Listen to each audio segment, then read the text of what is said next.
Shalom, selamat pagi. Kita bertemu dalam renungan hari Sabtu tanggal 28 Mei 2022. Sabar itu pahit, jujur itu juga pahit.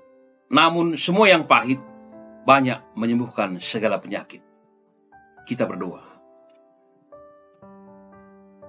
Kuasa Allah dan kemuliaan Allah tetap nyata dalam hidup kami.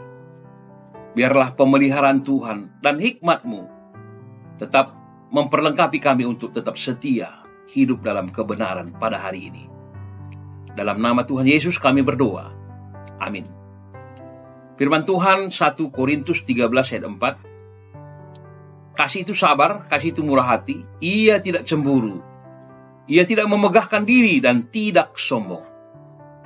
Saudaraku dalam nama Tuhan, pada musim gugur ketika kura-kura mulai merasakan datangnya musim dingin, ia pun menyelam ke dalam telaga, mengubur dirinya dalam kotoran dan lumpur. Ia masuk ke dalam cangkangnya dan berdiam diri. Denyut jantungnya melambat, nyaris berhenti.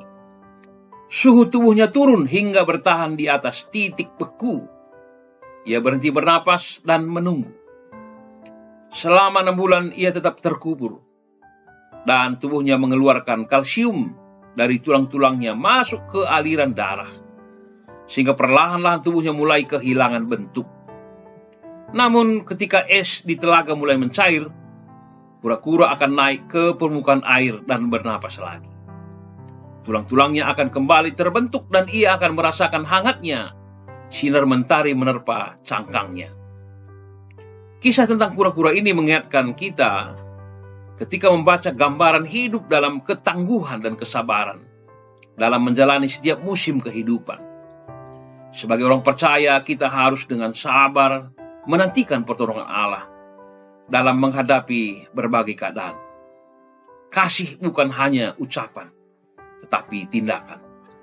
Kasih harus menjadi prinsip utama yang mampu mengendalikan seluruh aspek kehidupan dan menjadi karakter serta gaya hidup orang Kristen yang sejati. Saudaraku, barangkali saat ini kita merasa teguh, begitu lama menantikan terjadinya perubahan arah yang baru dalam karir, pemulihan hubungan dengan seseorang, tekad untuk mengubah kebiasaan buruk, atau kelepasan dari situasi yang sulit. Kehidupan kura-kura itu mengingatkan kita untuk mempercayai Allah, bahwa dalam setiap pergumulan yang terjadi, sangat dibutuhkan kesabaran dan kehati-hatian, agar Tuhan pun tidak keliru mendengar seruan kita. Di zaman sekarang tidak mudah menemukan orang yang sabar, sebab manusia cenderung serba instan, cepat-cepat, dan sembarangan.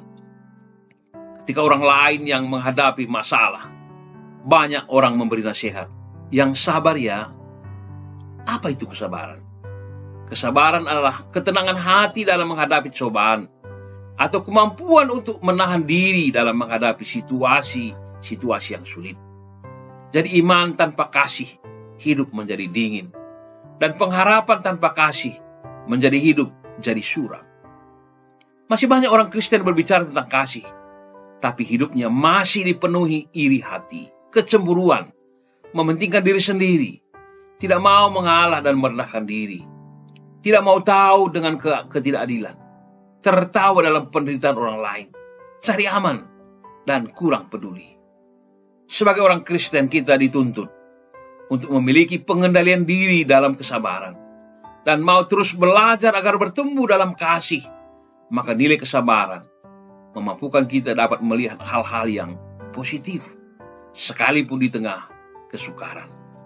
Mari bertumbuhlah dalam kasih, maka kekuatan kesabaran kita menjadi berkualitas. Amin. Nyanyian rohani kita, sabar dalam sukar susahmu. Menjuah-juah, salam sehat, Tuhan memberkati.